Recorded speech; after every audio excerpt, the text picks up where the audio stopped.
I do think that there's this huge area of gray that there's got to be other women. I can't be the only one. That you've been looking for that green grass for years. Like, it's going to get better. Things are going to be easier. And when it doesn't get there, I think it's really hard to be like, okay, wait, did nobody else feel this? Is there no support? Why are no other wives upset? Like, everyone's just at home with their families living their best lives, but it can't be like, I just know it's not, because I can't be the only one who felt like shocked that the grass isn't greener just suddenly being retired at home. And I think that it's just a huge area that's a miss, because we do focus on them. We need to. They typically need it more than us, but I don't know. I can't imagine everybody's out there like, thank God we're retired. We're never looking back.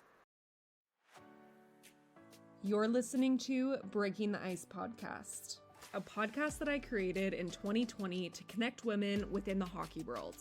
My name's Devin Dodaro, my husband's Charlie Dodaro, and we've played literally all over the world. We have 2 kids, 2 dogs, and let's just say hockey has taken my world by storm. What I've learned is that this community and these experiences are very specific, and you should not have to go through this alone. Through this podcast, I share the tools, resources, do's, don'ts, and what's helped me along the way while continuing to learn from each and every one of you. So lace them up and tune in for episodes twice a month. And make sure to follow the page on Instagram at Breaking the Ice Pod. Welcome back to the podcast. Happy Wednesday. So grateful you are here today. It has been a whirlwind over here. My social calendar has been so full, but in the best way. Currently recording this intro today because tomorrow I am hosting our annual Christmas in July party with our neighbors, because we're never here for Christmas. And I thought of this idea a few years ago and was like, this is so nice to do. And now we all look forward to it every year. My group of friends comes over, their kids come over, we just play. And this year we're doing a country Christmas theme. So it's like Wild West Christmas, combination of country and Christmas, and it's going to be so fun. So I've been getting ready for that. I've also had a few parties for friends that I've been attending lately, and it's been go, go, go, but in the best way. A new season is starting. I'm sure a lot of you guys are geared up to head to Europe soon. This episode is with Kayla Alber, and I had Kayla on the podcast a few years ago, actually, talking about her tips and tricks and how to prep for going abroad, which I will link that episode in the show notes if you want to go back and listen to it. But I had her back on today because her husband retired a couple years ago, and we had connected back and forth a few times over Instagram about the fact that it has been a really difficult transition for her. And it's something that we just don't really talk about a lot, I guess, on this podcast. It's not something I've done an in-depth episode on, because typically when we do these retirement episodes, we talk about how it's really difficult for the guy and how to support your man going through it, but not so much of how it's a transition for the women as well, which I definitely want to highlight and not skip over, because after talking to Kayla, I do feel like there's more of a need for support in this department. Her husband played in Germany for several years on the same team. They really had their sense of community there. So to stop that, with their kids and integrate into just, a typical day-to-day life situation, work, all the things, was hard. She shares her story with me, which I was so grateful. She just was very open and honest about what that looked like for her, how it transitioned from her being home with her kids all the time to working a job. And it's something I do want to chat more about. So whether you're here and you're listening to this episode and you're not quite yet in that stage of retiring, but you just are curious about all the different perspectives, or maybe you're past that point, you're going through that point right now, it's something that every single person in this community will go through at some point, if you haven't already. Towards the end of the episode, unfortunately, we did get cut off. I do not know what happened. I've never had that happen before. So unfortunately, it got cut off like a minute before we ended our conversation. So it ends slightly abruptly, but thank you for understanding. I know you'll love this episode, and it will really resonate in so many ways.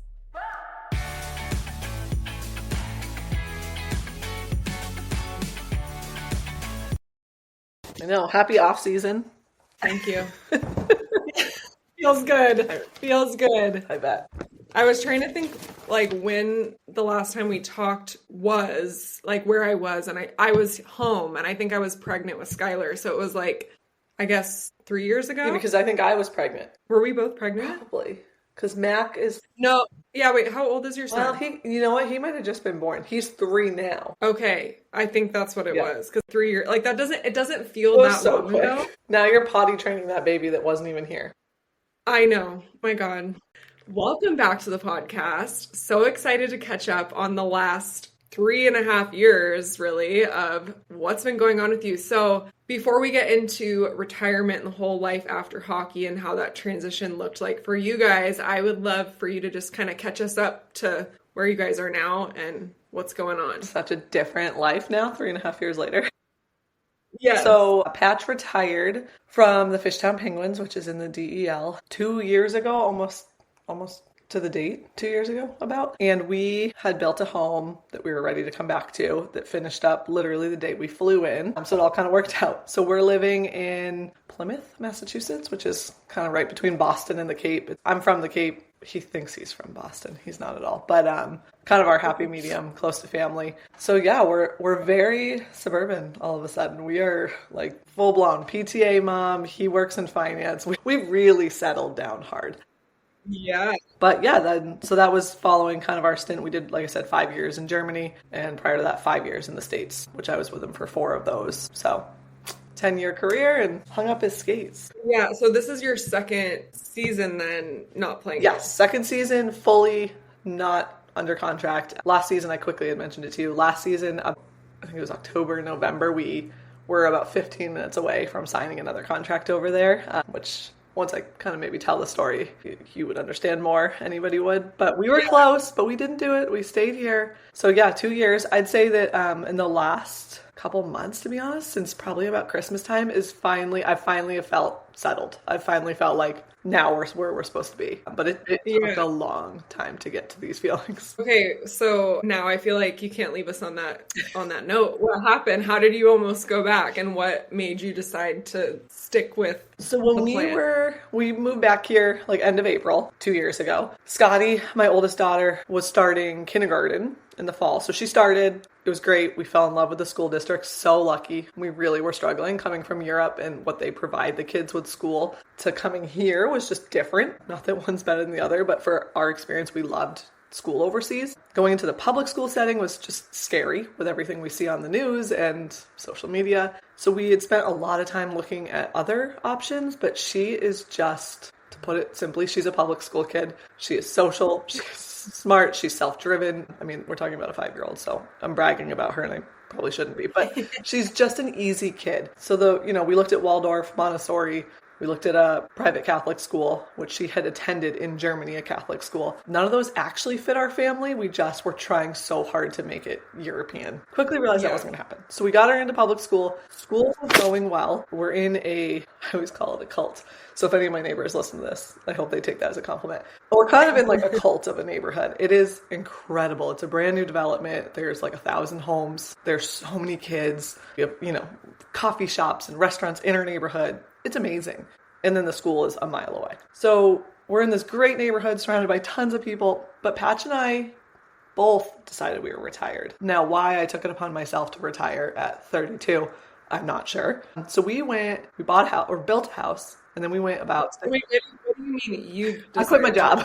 Okay. Yeah, I went full, we're just retiring. We're going to be a retired couple. Okay. Yeah. Which, after building a house in Massachusetts, 6 months later, financially, we realized we couldn't afford to be a retired couple. So he was idea for you. Yeah, I did. I tried. I really pushed for it. I was so fortunate I got a job very quickly. He was a stay-at-home dad. He actually loved it, but he was interviewing and he hadn't landed a job. Mine didn't feel like enough after being so fortunate to be home with the kids for 5 years. I was having a really hard time being away from them. So I wanted to leave my job, but that would leave us with no income. So he started talking to his agent again. And we were really lucky that when he left Bremerhaven, he left on his own terms. It wasn't, an injury. It wasn't something that he didn't have a say on. So he left on good terms. He left still having, he He was still good. He could have kept playing. He also left in the middle of a contract. I should also make that clear. So our first go-to, of course, was Bremerhaven to see if they had any interest in him. And he got a contract sent over from team, and we were about to sign it, and we were kind of mulling it over together, and about 15 minutes into our conversation, he got a job offer in Boston. So, and it was like what he wanted to do. It was in the financial world. It was what he had taken all these tests for. He was ready. So he was so excited. I can speak for him. He did not want to go back to Germany. He did not want to go back to playing. I am a lucky one that I had a husband who wanted to retire. He was ready. He never looked back. He still feels like he's in such a good place with how he retired. So with that being said, he just didn't want to go back. It was me, which we'll probably clear up even more throughout this episode. But he was going to do it almost for us, but then also the financial stuff. So when he got that job offer, I could just tell by his face that we weren't going back. And I was halfway out the door. I was ordering Tylenol and ordering like taco seasoning and ranch. I was ordering things. I was going back. I was dead set. The nostalgia was getting I was you. in. I was like, all right. I had promised I wasn't going to look at those hockey bags ever again in my life. And I was like, all right, pull out the hockey bags. Let's do this. But I saw his face and I knew it was what he wanted. So he signed the contract in Boston, not hockey related. I stuck with my job, which now 2 years later, I am so grateful for. I love my job. I love my company. It was just an adjustment, bottom line. So yeah, that's how we almost went back. Okay, so it seems like that was like a little nudge from the universe that you guys made the right decision. I think so. I think it was, like I said, it was, you know what? It was probably the first selfless decision that I agreed on or made in that 6 months to a year that he had retired, because his retirement was partially me, and I'll make that very clear. And that felt like I wanted to go back. I was the one driving that, seeing how comfortable he was not going back and how happy he was to get offered something else. It was the right decision for us, and it has been. So going back to that last season for you guys, did you know it was going to be the last season? No. So I had Mac in October. He's our second. And just with some health things that our kids had gone through there and health things that I ended up going through while we were there, I had a horrible postpartum, which meant he had a horrible year. I kind of have nailed it down. So one thing I'll say is I do get postpartum. Mine hits delayed. It hits around 6 months. Now with both my kids, it's been very situational. With Scotty, we had just moved to Germany. We were in southern Germany at the time, in Krimichau, which is so different than Bremerhaven. And I'm not sure if I was depressed or if it was postpartum. I didn't fully feel like with Mac, I had the right kind of help to get through postpartum while I was there. But I'll make it pretty clear that like my level of trying was minimal, because I would, Patch would come home and I'd have time to focus on, okay, let's go find some help, figure out what I need. But he'd be home, so I'd feel better. He'd leave and I'd instantly set into this. It was like postpartum rage. It was resentment. It was anger. It was all bad. So I say I couldn't find the right kind of help. I'm not positive if I put in the right effort to find myself help. But I went through kind of all of that, and every trip he went on, it was just, like I said, resentment. The European hockey schedule, in my opinion, changed quite a bit from our first year to our last. They started to adapt much more to like the US hockey schedule, and they would leave for, 4-6 days, which any US hockey wife right now would laugh that I'm even complaining about this. I've done the US thing. I get it. It's way worse. But for us, we went to Germany with a baby knowing that we were looking at 1, maybe 2 days. By the end of our career, he was going on 7-8 day trips. And I just couldn't handle it, honestly, point blank. It wasn't the workload of the kids. It wasn't the single mom thing. For me, it was all this other anxiety that I had and the depression that I just couldn't function. So we started talking about him breaking his contract in like December. Honestly, he had been ready to retire. He was going to retire 5 years prior before we ever went to Germany, which I had mentioned in our first episode. He was never going to go overseas. When he got the offer, he had made a very subtle comment to me in Germany that, wow, that was always my dream. It's funny it's coming up now. So I was like, well, let's just go. We've got one baby. Let's do this. We had a really hard year, which again, first episode would break that down, just with trades and things that you don't hear of overseas. We were part of all that. And when we got offered to go back a second year, funny enough, with how bad the first year was, we were like, let's do it. let's make it better. Like, let's have a good memory. And then we fell in love. And 5 years later, here we were. So he kind of came to me and was like, I don't love playing hockey anymore. You know that I do this because it's still coming easy to me. Like, it's time to get you home. It's time to get the kids home. So we kept it to ourselves, talked about it for months. And then in March, he finally talked to his GM, and his GM was so incredible about it. Coaches, everyone just really understood. We actually announced it to the team, who again, we had been there with for 5 years, almost all of these people, like best friends, family. We actually told all of them the 2 days before most of them were flying out for the season. We had a birthday party for my daughter and just kind of announced it. And it was horrible and it was heartbreaking and it ended so quick and so abruptly, but it was kind of almost a quick decision, but we both knew that we needed to make it just for me, my mental health, the kids. And then ultimately, I was lucky that Patch actually was ready anyways. So it kind of all worked out. So when you say break your contract, like you were going back for another year. Yep. So you didn't leave in the middle of the season. No. Sorry. He had one more year committed.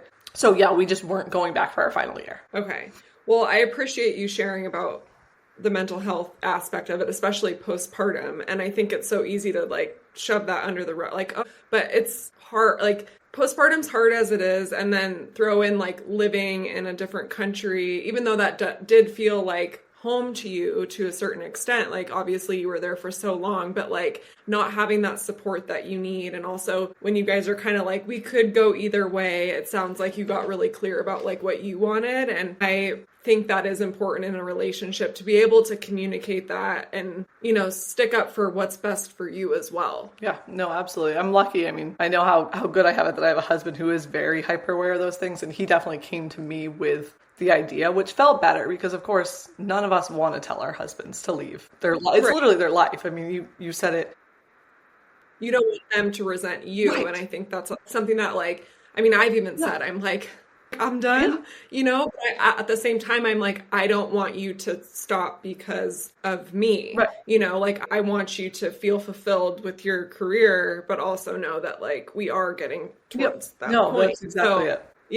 Yeah. So, I mean, yeah, good for you for like recognizing what you needed in that moment. So you guys wound up retiring, got out of his contract. What did the first few weeks look like for you after you got home? Obviously, you just built this house, you're getting settled in, like you're busy. And then when did it start to hit you that it was done? So the first few weeks were great. First few months were great. It was off season. Everyone was home. Everyone was posting their summers. You know, we were taking our annual trip to the vineyard with our friend. Like nothing was different. When it hit me was when our entire team returned for the season. And it was so sad the day I had to unfollow like our team on Instagram, which sounds so surface level, but it was so hard seeing people that we loved together and doing the things that we were like supposed to be doing in our opinion, you know, whether it be Oktoberfest or the Christmas markets or just going to games. Our team did so great, which those guys deserved more than anything, but that was honestly hard. Like they almost, I mean, I'm pretty sure they went final round that year. They must have, which is the furthest that they had gone. We hadn't gone to final round. So seeing the rounds of jackets and the babies with their, you know, bedazzled shirts and those things just were hard. Seeing everybody go on, that was just a hard pill to swallow. And Patch, God bless him, but he's one of the very few people that just still is not on social media. Well, he's got it, but he literally didn't even know what was going on with the team. I was like, what do you mean? You're not texting the guys? He's like, yeah, of course we text, but we're not talking about hockey. I found that everything I knew and those girls, like everything we had together was based on hockey and our husbands. Whereas he had something different with them, I guess. So I had a hard time talking to them. I had a hard time seeing birthday parties. And I mean, these kids that I knew from the day they were born, like, you know, they're turning 5. That was just weird to not be part of it. So I would say the season just hit hard. Playoffs hit even harder. My like best friend that was there, she had her first baby and I wasn't there. So things like that, just life moving on, made it really hard. And I think it might be different if somebody wasn't with a team for so long or somebody wasn't so close with people. We were just so immersed. And honestly, Bremerhaven is just a family team. Everyone had been there for 5-6 years at that point. So it wasn't like I saw a bunch of new girls come in and I didn't know what was going on or who they were. Totally. So yeah, that whole first season off was just hard. Everything was hard. Seeing things. I went through it that year. So it sounds like your husband like had a pretty easy He transition. had a Like he great, was okay. yeah, we absolutely can't even touch on what it looked like for the hockey player to retire. I feel like in our Yeah, situation, this is about the wife only and the children. He had right. a great transition. He was excited to get his job. He like dove headfirst in. He loves it. He loves his coworkers. He has avoided hockey at all costs, which at first I thought was like a defense mechanism, but he was like, I just want a year off. I just don't want to do it. He started playing in some pickup things. Funny enough, his work asked him to do a couple things with hockey. So he's put the skates on a few times. We live on a cranberry bog and like he'll bring our son out. But no, his transition has been great. I haven't seen anything different as far as his mental health, his friendships, Yeah. he found his outlet, honestly. He loves his job. Yeah.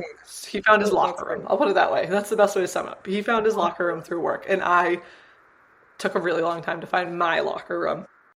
Oh, that's such a cute expression. Like, yeah, because it's so true. Like, okay, so you're talking about like community and the relationships that you've created in Germany. Did you have that yet where you were living? And do you think that if not, did that make it harder for you? I definitely didn't have it. Plymouth is totally new to us. I knew one person moving here, but Okay. anybody who knows me knows that I'm kind of a dive headfirst into friend groups and insert myself. It within a week, I would say I had a group of friends here. Scotty is just like me. Scotty is the one who sees a group of people and she just goes up and she's like, "Do you want to hang out?" So I honestly, because of how our community is laid out, it was a Yeah. one time ride our bike down a road. There was like six Start people, talking. 10 kids, and suddenly they became our community. And I have such a great community here.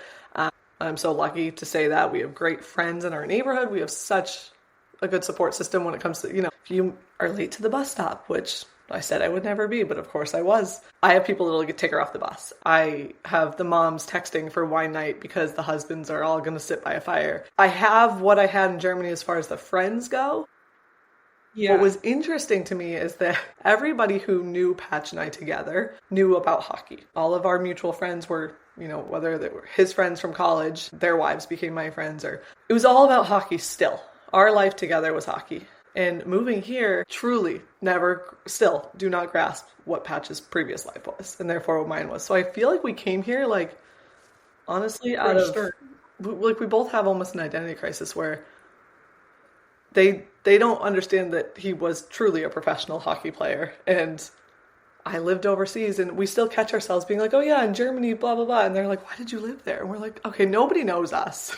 They know us as just what we were 2 years ago, moving here fresh. And that's been really hard because I feel like that was such a big part of our lives and Scotty's life. Totally. And we've never really had the opening or the opportunity to bring it up. It's now simply something of the past, but Yeah. that was our whole life. So it's kind of weird. Yeah, for sure. No, and like, I mean, essentially the majority of your adult life up until this point has been hockey and like has shaped you into who you are now. And so there's so much history that it's just funny that you have to like break it down for people. But what would you feel like would be like the biggest, I guess I'm trying to think of the right word I'm trying to say. Like part of your identity that you felt was shaken up, I guess. Like what was the hardest part for you besides, I guess, internally instead of just like seeing people? Does that make Yeah, sense? no, it does. So this one took a long time to come to the realization of what it was. And honestly, I'd say I personally didn't really start to realize it until probably around like New Year this year. But for me, the hardest thing is that we really did adapt to European lifestyle. We soaked it in. Yeah, you did. We Yeah. wanted to raise our kids that way. We would have been the couple that would have stayed over there if it made sense. And coming here, especially somewhere so close to where I grew up, all of a sudden we had to share our kids, which sounds bizarre because when you're overseas, all you want is to share your kids with your parents or your family or just like give me a break. But then you're home and you're actually sharing them fully. Like somebody wants to pick them up and take them overnight or take them for ice cream, or these are all things that kids should experience. But as a mom who's been like locked in an apartment with your kids for 5 years, that's weird to just be like, yeah, you can take her to the beach by yourself. It was weird to share my children. Holidays, it was weird to suddenly like navigate whose house we were going to. It's always just been the 3 or 4 of us for Christmas. So that was weird. And also just a lot of the ways that I think Europeans have it right when it comes to bringing up kids. It's a much slower, healthier, family-centered lifestyle, in my opinion. And yes, you can achieve that here. But again, if you're going head first into a new lifestyle, you kind of adapt to it. So all of a sudden, we're signing Scotty up for this activity, and I'm part of this, and we're always going. Our calendar is always booked. And it's almost like Yeah. that summer 3 months that we all joke about. It's off season. We book ourselves. Well, that's actually kind of just the lifestyle here. It's really hard to Yeah. find your calm and your quiet because that's not necessarily the norm, at least where we're from. Mm-hmm. And, we have a very different outlook on sports or organized activities or what our kids are eating or doing. And that's hard to stand your ground and be very confident in your parenting when nobody else around you is fully in line. Whereas when I was overseas, I feel like my parenting journey started over there. So I was Mm-hmm. very in line and almost perfectly matched with a few other moms. Yeah. So that has been my hardest identity crisis is the kind of kids we're raising, the kind of things that we value, and just holding that confidence that no, my kids actually do play outside in the rain. We go to the playground in our rain suits. And yes, my 7-year-old owns a rain suit, which she did remind me recently. People don't wear these and I'm not wearing it anymore. But it was just so funny the first time that we got caught outside in the rain. Somebody texted me, was like, "You're nuts. Why are you guys outside?" I was like, "Why wouldn't we be outside? It's warm. It's raining, but why? I don't understand it." Okay. This is so funny you're bringing this up because I literally was just talking about this with someone. I think it was yesterday that no matter what the weather is, like we're outside. It could be raining, it could be snowing, and like I'm super close with all my neighbors as well. And like I'll send a message like, "Hey, we're going out to the park if anyone wants to come." And like it's legit raining. Yep. And they're like, "We're not going outside right now. Like, what are you doing?" And I'm like, this is normal. Like, this is what I've done the last 4.5 years. Like, I have to get outside. And it's true, like, when you're in Europe, like, you still see a million moms outside in whatever kind of weather. I mean, obviously, if it's like downpouring, people aren't like hanging out outside. But like, if it's just lightly raining, here, you don't see a soul in sight if it's raining No. at all. No, and then like the organized sports, I know your oldest is still a little bit young for it, but it's almost like this rat race of trying to like create these athletes when they're 4 or 5 or 6. And maybe it's our husband's perspective, but I don't know. I don't think Patch is alone in this. But these guys have a different outlook on being athletes and how they got there. And it wasn't that, their parents forced them into 200 activities to make them this. It's natural. It comes natural. It comes from a love and a passion, a desire to work for it. And it's been really hard standing my ground on that. Scotty, again, like me, just wants to be part of every social situation. So the kid is in baseball right now. She didn't want to do softball. She had to do baseball because she knew 5 boys that were playing. And we said yes. And I had a really hard time saying yes because I was like, why am I paying for you to be part of it? This is an organized sport that you're never going to. Sure enough, the girl goes there and begs to not hit because she just wants to be in the outfield. But it's just, I've really had a hard time being confident and standing my ground, telling people, no, we're not signing up for that. We've heard a lot of comments on like, she's missing out. She wants to, why wouldn't you? But it's just not something that we were kind of taught in the beginning stages of our parenting were normal. And we like that. We actually feel good about it. So that's been my biggest identity thing. The food. The food is killing me. Knowing that I have to spend endless amount of money and read labels just to give my kids something healthy blows my mind. And I know we get a lot of backfire, mostly from my family, why we're not letting the kids eat XYZ. But it's been 5 years that we haven't even been exposed to it. And so it's really challenging, I think, coming from a very natural, like almost organic way of parenting into what is more expected here. And again, A+ to the people who move back here and can do it with ease. I didn't feel like I was in a place that made that easy. So I've struggled with that. Yeah. Okay, I have heard about Cozy Earth time and time again. I finally had to bite the bullet and try them for myself. You guys, I don't gatekeep things that I use and actually love. I'm obsessed with these sheets. When I wash them, I do not go into my linen closet and put a different sheet on my bed. I wash them and put them directly back on my bed because they are that comfortable. They're so soft, they're breathable, they're cool. I need to have cool sheets when I am in bed with my hockey player husband. I'm sure this is a universal thing. I also had to order a pair of the bamboo pajamas and my life is transformed. Bamboo pajamas are where it's at. They're so comfortable. I do not want to take them off. The combo of the two, the bamboo pajamas and the Cozy Earth sheets, say less. You guys have to try them out. You can use my code ICE40 for 40% off your order. That's ICE40 for 40% off at cozyearth.com for 40% off your order. And these sheets will last so long. They're so quality. You will not regret it. You said you got a job like pretty quickly after you got back, and that was really hard for you because you have been able to stay at home with your kids for the last 5 years in Germany. So what did that look like for you guys? Like, how did that switch up the dynamics at home? Like, because I can see how that would really attribute to like your mental health, and like even from a personal perspective, like obviously as Charlie gets older, like that's something I'm thinking about. Well, what am I going to do? And I also, where I'm at now personally, cannot imagine going somewhere from 9 to 5. Yeah. And like having 2 hours with my kids after I've been home with that, which obviously so grateful I've been able to do that. And I know that's not the norm for most people, but I'm like, but it's become our norm, and we are lucky. It's a huge, yeah. So for us, the first bit didn't look bad because I know that I had kids with somebody that I trusted 100% with our kids. I never had a problem leaving them with him. I am a very controlling type A person. I think a lot of us have to be in this lifestyle because we have to have control of our lives when they're on the road. We have to have control of the travel kind of program to start being controlling in a way. So I did find myself struggling with not knowing what my kids ate during the day because I wasn't home. Again, he parents the same as me. He feeds them the food in our house. He killed it. But it was hard for me. I was getting to the point where I was like, want me to pack them lunches? And he was like, why? We're home. I don't know, just so I know what they're eating. I'd come home and be like, oh, that doesn't match. Why is he wearing that? Because we went to the beach. Like, does it matter? It did for me because I just didn't like not knowing my kids' lives. I was so lucky. My job let me do like 3 days in the office, 2 days at home. I'm still doing that now. So I still get quite a bit of time, more than I know most people do.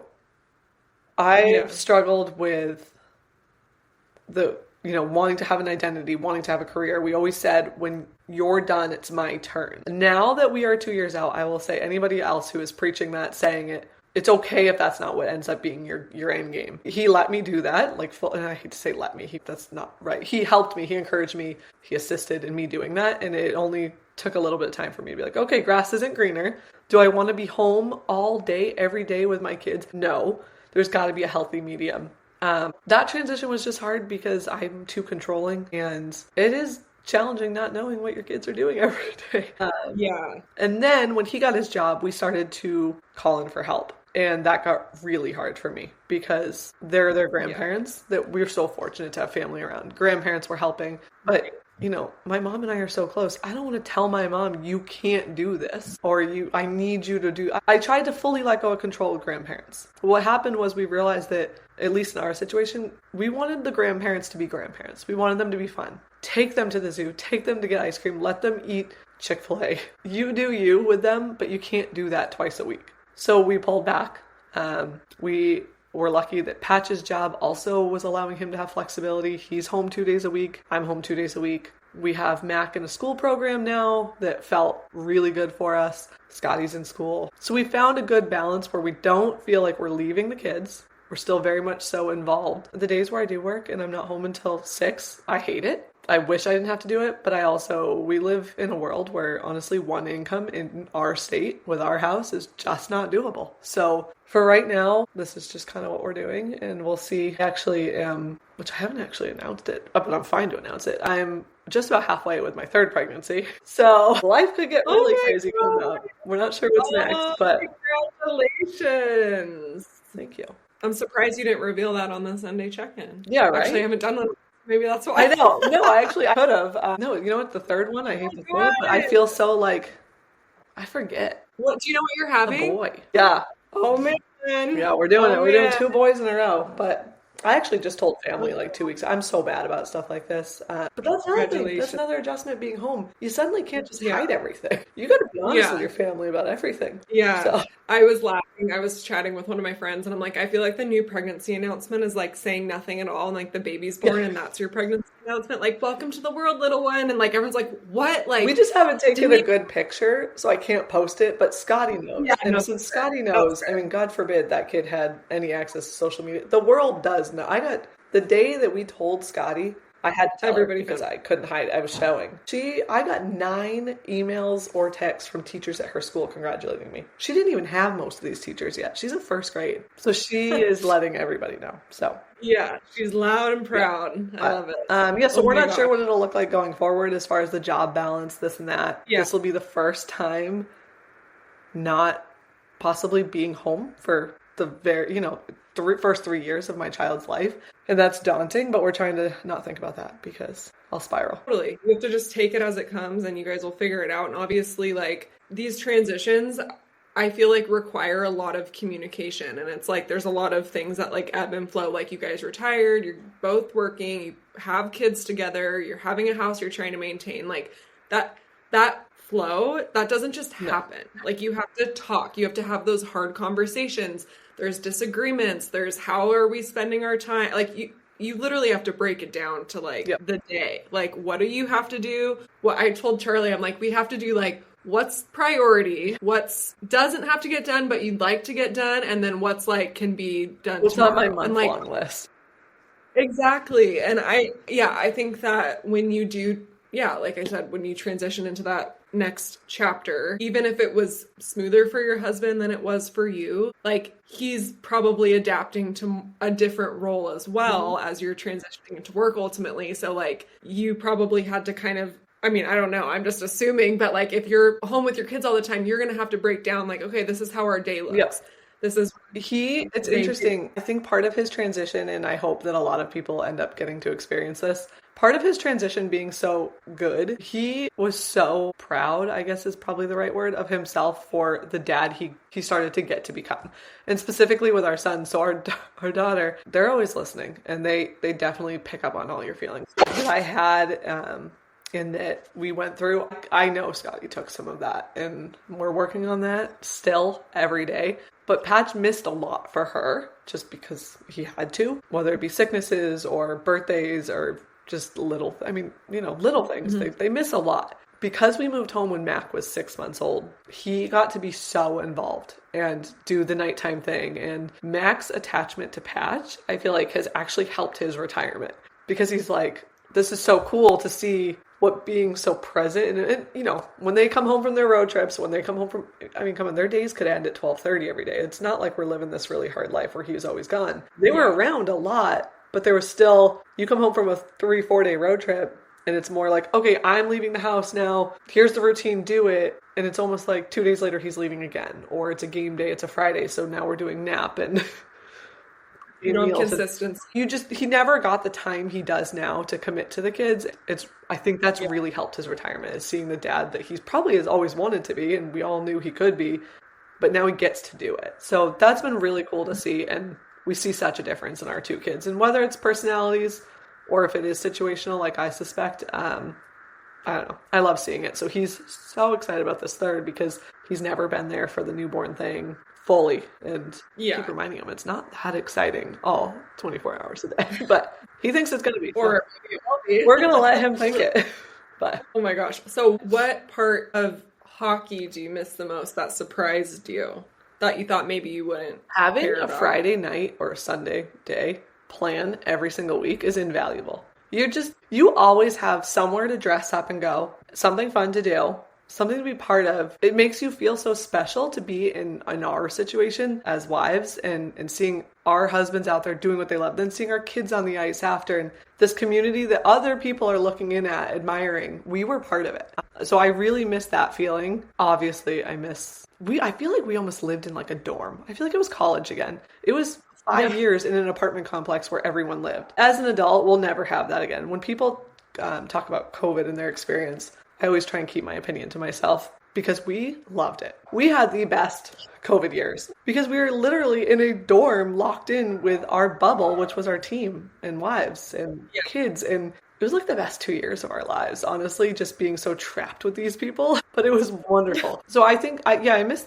that the most. It is that feeling of being like in that special situation. We will never get that back. It's not, no matter how many quality friendships I have and these groups of people that I have so much respect for and love, that they've taken us on or met our kids' best friend, whatever it may be, we will still never be able to go back to the hockey thing. And that's one thing that is crazy, is you quit any job It's not a professional sport, and you can go back. Ultimately, you can go back. Hockey, you Yeah. can't. And obviously, as it should be, the focus is a lot of times on how the adjustment is for the player because they leave their entire life behind, not just a job. But I do think that there's this huge area of gray that there's got to be other women. I can't be the only one that you've been looking for that green grass for years. Like it's going to get better, things are going to be easier. And when it doesn't get there, I think it's really hard to be like, okay, wait, did nobody else feel this? Is there no support? Why are no other wives upset? Like everyone's just at home with their families living their best lives, but it can't be like, I just know it's not because I can't be the only one who felt like shocked that the grass isn't greener, just suddenly being retired at home. And I think that it's just a huge area that's a miss because we do focus on them. We need to. They typically need it more than us, but I don't know. I can't imagine everybody's out there like, thank God we're retired. We're never looking back. No, definitely not. And I've heard of this from other girls as well. Like you're definitely not alone. And I mean, it is also part of our identity is living this lifestyle. Like this is our life. Like we're living in Europe. We're having to create something for ourselves with our young kids and our group. It's like being a hockey wife is part of your identity. And so I think when it stops, you look at like, well, who am I outside of this? And another element of that for people too is, you know, I know that you worked often or you worked at home in Germany. So you had a little bit of I did. work It was going totally on. different than what I'm doing now, but yes. Yeah. There's some women that don't work at all the whole time. And then they're kind of, like you said, in the US, I feel like unless you're rolling in the dough, it's not sustainable to have one person working and both people have to work. So going from like not really doing anything for X amount of years to then having to like completely shift. Okay, now I need to figure out what I want to do. I have to be gone all day. I have 2 kids. I got to help contribute to this. It's a lot. Yeah. It's like you have to ask yourself, who am I? What do I like to do? And one thing that I found and that I hope everyone hears loud and clear and everyone uses. Obviously, there's certain professions where this does not apply. And there's so many amazing women who put like, you know, a nursing career on hold and they can go back in a way. And I don't know how it all works, but I know they get to go back to those. One thing I found is that there's going to be a huge gap on your resume. I mean, yes, I did work remotely and I was lucky that there wasn't a gap. But I found such value in confidently explaining why I was overseas. So I think we all kind of usually lead with, I put my life on hold so my husband could live his dream. Mm-hmm. I had a lot of great experiences and adventures, and that's kind of where we end it. But I did find value in my first interview that I went into, which is the job I currently have, of it wasn't that I put my life on hold for him. It was that I wanted to find other buckets to fill in my life. I wanted to travel, but I wanted to be more educated when it came to culture. I wanted to embrace being a mom fully and seeing what that was like. I wanted to, support his career, but through supporting his career, this is what I got out of it. And there's really a way to twist that maybe gap on your resume to let somebody know that, no, I didn't just sit at home and watch my husband play hockey. I learned house management more than I would have ever known. I learned how to cook, which sounds silly, but I'm not the cook in this family. I learned how to basically be an at-home doctor because sometimes I couldn't get to a doctor that understood me. There were so many life lessons I took out of being a stay-at-home mom and hockey wife overseas that I guess I twisted in the right way with the right words. But I do think there's a value to going into an interview with confidence, and it's not shameful. It doesn't look bad that you took 10 years off. It doesn't look bad that you're going into a brand new thing. I've learned more than anything that your experience does not matter. Your confidence and your life, experience, so that kind of experience does matter. I am not in any form of social media right now. I'm not in any form of marketing right now. I have never done what I'm doing, but kind of the feedback from my interview was like, you're confident, you're talking to people, and what you just lived through was really cool. And I just hope that other women realize that what they're doing isn't just putting your life on hold. Yes, you're doing it, and you should high five yourself for that. But you can also use that as what's made you who you are to go into this new job. It ended up not being as daunting as I expected. I was proud to talk about what we've been through. And I don't know, I think that's something to maybe not overthink coming back and being like, shoot, I haven't worked for 8 years. What am I going to say in an interview? It's who you are, not what you've done. So that was easier than I expected. That's really great advice, for sure. Because, I think a lot of people kind of hide behind that. Like, scared, how am I going to get it? Like, well, it's a real feeling, and I felt it. I was just shocked to see that it didn't really matter. Yeah. I didn't touch on it Our kids, our daughter only, her transition at first was wonderful. We are actually just now starting to see some really big issues with it. And it's something that I wish, it's funny, people have, one of my friends just recently uprooted her 3-year-old and was like, what are we going to do? How do we handle this? And I was like, kids, I hate to use this word, but I was like, kids are resilient. You're their home. You're mom and dad. Don't stress. Just get there and make a new routine. As long as you're there, she's fine. We led with that, but I think just being open with conversation with your kids, especially if they're observers or a little bit older, is so important. We were looking to build another house in our neighborhood, actually, literally 3 doors down. And Patch and I were talking about it very casually the other night, and our daughter heard. And at bedtime, she was like level 100 meltdown. And she's 7. I was like, what is going on? Like, what are you doing? Why are you crying like this? She was like, you did this to me when we left Germany. You brought me home and we never went back. And now you're going to do it again. And I was like, we're moving 3 doors away. Like, but for her, all she heard was she's not included in the decision. Now, we definitely make decisions for our family right now, not as a family because they're babies. But I realized the value in maybe talking through it more and not just assuming they're going to be fine because we're with them. And she was fine. She was fine for quite a while. But I didn't realize kind of the deeper impact that this had on her. And I wish I had maybe, I don't know, like brought a little bit more of Germany back with us and talked about it more. And I had such a hard time for a year that I was just angry and sad and wanted to be back. So I didn't really talk to her about the positives. And we stay in touch with some of the kids, but obviously things, you get busy. We stay in touch with our nanny because she saved all of us. And then, we're flying to Canada next week to go see another player and her baby. But with all that being said, I don't think I did enough to value how important Germany was to her. And if you have kids, maybe 4 and older, I would encourage people to, I would love the advice myself. I wish somebody else had said it and I still don't have the answer, but just to be aware and know that, yes, they're resilient. Yes, they're used to moving back and forth, but they might not know how to express that that's sticking with them. So maybe just more conversation. Yeah. Well, I mean, you are also doing the best you can. Like you're experiencing this new feeling for you and it's like you don't always know the right thing to say as a mom. Like you're just trying to navigate it as you go. But I do agree. I think those conversations are important to have. And I think it's something you don't think about when your kids are younger because they're so adaptable. I feel like under 3, I feel like when they're so adaptable and they can just kind of go with it and it's like not so much a thing, at least in my experience. I find that Crosby was just like, whatever, like missed his friends, but it wasn't like impacting him deeply until this past season when he was 4. And that was something for me on the flip side of going over there that I was like, whoa, like I wasn't expecting this because like the last 3 seasons, it was a breeze.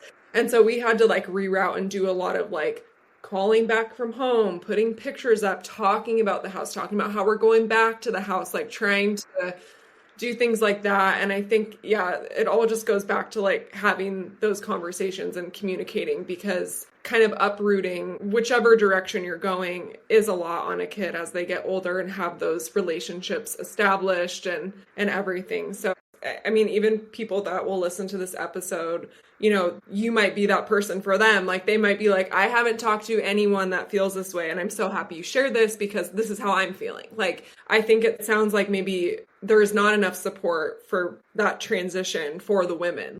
And guys, this is exactly where our conversation cut out, unfortunately. But as you can tell, there are so many golden nuggets in this conversation. I so appreciate Kayla for coming on the podcast and just sharing everything that she did because I know it's going to help a lot of people. So thank you for being here and have a wonderful rest of your week.